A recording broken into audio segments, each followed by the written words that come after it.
ओम गौ।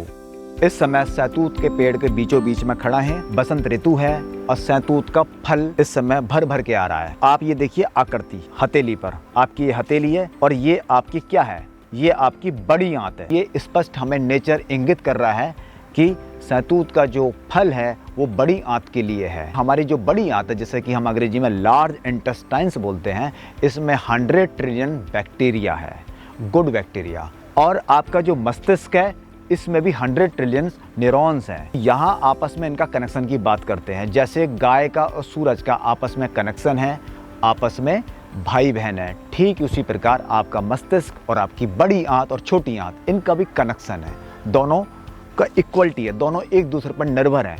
और इनका जो कंट्रोल करता है, जो आपके माइंड को और आपकी आंतों को, वो करती है वेगस नर्व।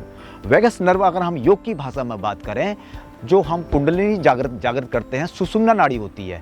तो सुषुम्ना नाड़ी में क्या है, अंदर वज्र नाड़ी होती है और वज्र नाड़ी हमारे पैर के अंगूठे से निकल करके बड़ी आंत में एग्जिट करती है और बड़ी आंत से छोटी आंत और यहाँ से ऊपर की ओर निकलती है। और वो किस में मिलती है, वो वेगस नर्व में मिलती है। और वेगस नर्व का जो कनेक्शन है वो सूर्य केतु नाड़ी से है।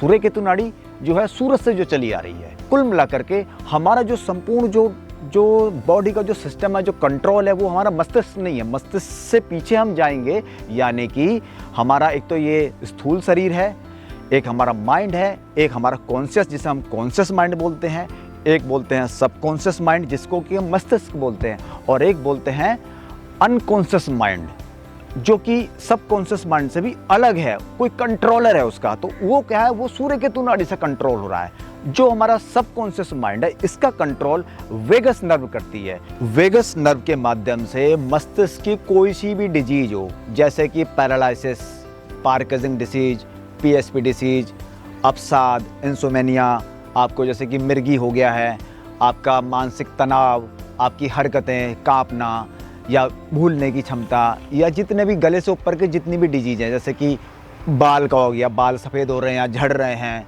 आंखों से कम दिखलाई दे रहा है, कानों से कम सुनाई दे रहा है, ऐसे में इन सब को आप बहुत अच्छे से इम्प्रूव कर सकते हैं और पूरी तरीके से स्वस्थ कर सकते हैं अगर वेगस नर्व को पूरी तरीके से आप काम कर लें। उसका जो कंट्रोल है वो है आपकी बड़ी आंत।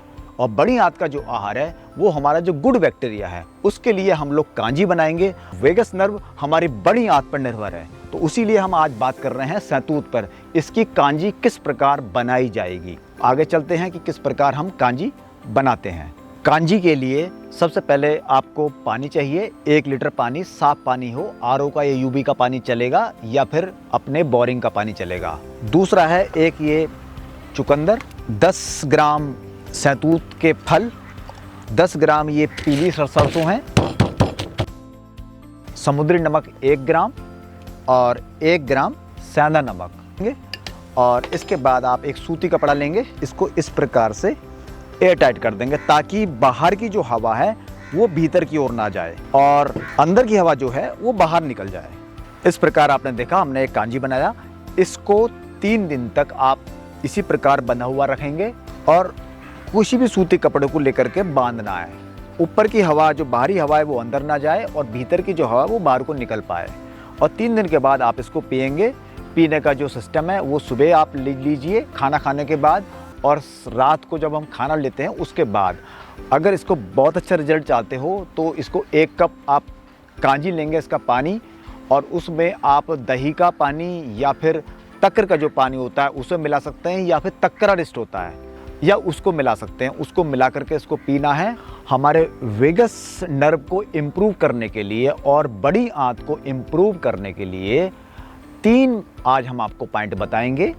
ये जो वेगस नर्व यहाँ से निकलता है कान के पीछे से, जो पहले टीचर लोग कान खींचते थे, हम लोगों को डेली प्रतिदिन खींचना चाहिए, इनको इस तरीके से खींचना चाहिए। और यहाँ आप नीचे को आएंगे तो यहाँ यहाँ देखिए, यहाँ SI 916 है, आप गूगल से चेक कर सकते हैं। और इस तरीके से आप भ्रामरी प्राणायाम करेंगे, इस तरीके से भ्रामरी प्राणायाम, इसको दबा करके। तो ये आपने दबाना है। इसके अलावा ये लार्ज इंटेस्टाइन्स की नाड़ी है, तो इसका क्या है, लार्ज है LI3 और LI4, ये 2 पॉइंट्स हैं, ये दबाना है भ्रामरी प्राणायाम के बाद। इससे क्या है, आपका जो वेगस नर्व है वो स्टिमुलेट होगा और शरीर पूरा डिटॉक्स होगा और शरीर में जितनी भी एनर्जी है वो भरपूर आएगी। यदि आप पीने के बाद ब्राह्मणी प्राणायाम करते हैं तो 3 से 4 दिन में ही आपको IBS जैसी समस्या, कोलाइटिस जैसी समस्या, गैस, कब्ज, थकान, जितनी भी शरीर में आलस है, तंद्रा है, निद्रा है, मस्तिष्क अगर आपका संतुलित नहीं है, मस्तिष्क की जितनी भी डिजीज हैं सभी में आप पाएंगे अपने आप को स्वस्थ। हर 3 दिन के बाद बनाते रहें और इसको लगातार इसका सेवन करते रहें। धन्यवाद।